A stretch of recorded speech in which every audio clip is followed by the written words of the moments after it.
नमस्कार। और सबसे पहले सर प्लान दिखाने के लिए great mentor mister Bharat Bhushan ji आए थे मेरे घर पे। और जिस टाइम में आए थे उस टाइम मेरा स्थिति बहुत ही गंभीर था, क्योंकि मैं एक कमरे में रहता था। एक ही कमरे में खाना पीना बनता था 10 बाय 10 का, उसमें भी गेस्ट आए थे।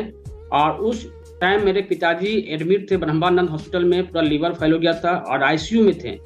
तो बहुत घबराहट फीलिंग हो रहा था। उस टाइम मेरे भरत भूषण जी आए और मैं घर पे आए तो मैं घर में बैठा भी नहीं पाया, क्योंकि घर उतना बड़ा था नहीं कि मैं उसको बैठा दूं। और तब जाके मैं सर को बोला कि सर चलिए कहीं बाहर में बैठ के बात करते हैं। तो बाहर में कहीं जगह नहीं मिला, फिर बारिश भी हो रही थी, बहुत ज़्यादा बारिश भी हो रही थी। हमने भींग भांग के किस तरह मंदिर पहुंचे और मंदिर में बैठे। और मंदिर में बैठने के बाद जब सर प्लान फोल्डर से मुझे प्लान दिखाने लगे हैं, तो मैं एक ही चीज़, प्लान जब खत्म हुआ तो मैं सर पूछा कि सर बिजनेस को शुरुआत करने के लिए 10 से 12 हज़ार रुपये लगेंगे। मैं बोला सर अभी कहाँ से कर सकता हूँ, अभी मुझे मेरे पास पैसे नहीं है। सर ने बताया कि सर जब हम निर्णय लिए तो एक ही चीज़ देखें कि सर टाटा स्टील में एक अच्छे पोस्ट में है और मैं तो एक प्राइवेट कंपनी में छोटी मोटी नौकरी में था, एक सुपरवाइजर में था। और मुझे तनख्वाह, मुझे उस टाइम मुझे 6 हज़ार का पेमेंट मिलता था। तो मुझे मेरे पास पैसे, और मैं जितना भी बिल आया था हॉस्पिटल में, मैं सारा कर्ज ले रहा था। किसी रिलेशन से मांग रहा था 10 हज़ार, किसी रिलेशन से 20 हज़ार, इस तरह करके मैं कर्ज जुटा रहा था। तो मैं एक ही चीज़ सोचा कि जब सर को इस बिजनेस की जरूरत है, आज इतने बड़े पोस्ट होने के बावजूद भी, तो मुझे भी, आज मैं बहुत छोटे पोस्ट में हूँ और तो मेरे को और ज़्यादा जरूरत है। मैंने मुझे प्लान मेरा क्लियर समझ में नहीं आया। मुझे एक ही चीज़ समझ में आया कि जब सर ये बिजनेस को कर रहे हैं तो मेरे को आज आने वाले समय में बहुत जरूरत पड़ेगा।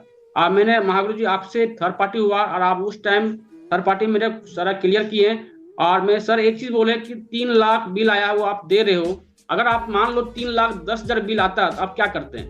तो मैंने बोला सर वो भी कर्ज लेते हैं। बात बोला, मेरे दिल में चुभ गया। आज भी उस बात को मैं याद करता हूँ कि जितना जरूरी है जिंदगी को बचाना, उससे कई ज्यादा जरूरी है जिंदगी बनाना। मैं टाइम से करीब 9 बजे के आसपास इनके घर पहुंचा, लेकिन घर पहुंचने पर स्थिति अच्छी नहीं थी इनके घर की, और फादर इनके आईसीयू में भर्ती थे। और इन्होंने बाहर आके मुझसे रिक्वेस्ट किया, सर अभी तो मेरे फादर एडमिट है और मुझे जाना भी है हॉस्पिटल वगैरह, तो सर अभी हो नहीं पाएगा। कुछ स्थिति ऐसा था, कह भी नहीं पा रहे थे, मना भी नहीं कर पा रहे थे डायरेक्ट। तो और घर में बैठाने की इनकी स्थिति थी नहीं। तो मैं इनसे बात किया कि गणेश जी ज़्यादा समय नहीं लूँगा, ठीक है, 15-20 मिनट का समय लूँगा आपका, चलिए कहीं और बैठ कर देख लेते हैं, कहीं भी बहुत अच्छी जानकारी है शेयर करेंगे। तो इन्होंने बोला चलिए सर देखता हूँ बाहर में। तो कोई जगह हम लोगों को नहीं मिला, बारिश हो रही थी, झमाझम बारिश हो रही थी। तो हम लोगों ने मंदिर, सामने एक मंदिर है, वहाँ गए हम लोग, और वहाँ पर ही बैठकर गणेश जी के साथ हमने इनको प्लान फोल्डर के साथ प्लान दिखाया। और बड़े ध्यान से इन्होंने प्लान देखा, सब कुछ इनको अच्छा लगा, बहुत अच्छा लगा। पर इन्होंने जब इनको पैसे की बात आई कि 10 से 15 हज़ार रुपये लगेंगे, तो इन्होंने बोला कि सर बढ़िया है, सब कुछ अच्छा है, पर आपको तो मेरी स्थिति पता है, करीब करीब 3 लाख रुपया मेरा लग चुका है, हॉस्पिटल में बिल आया हुआ है और उसको मेरे को पे करना है, ऊपर से 10-15 हज़ार रुपया, जो कि संभव नहीं है सर, हो नहीं पाया। मैं करूँगा, आप मेरे को वक्त दीजिए, मैं करूँगा। तो मैंने इनको फिर इनसे बात की, अच्छे से इनको बताया, समझाया कि गणेश जी आप मान लो कि अगर 3 लाख का बिल आया है और ये बिल 3,10,000 का आता तो आप क्या करते? तब इन्होंने बोला कि 3,10,000 का बिल भी मैं पे करता सर, कहीं से जुगाड़ करता, और 3,10,000 भी मैं पे करता।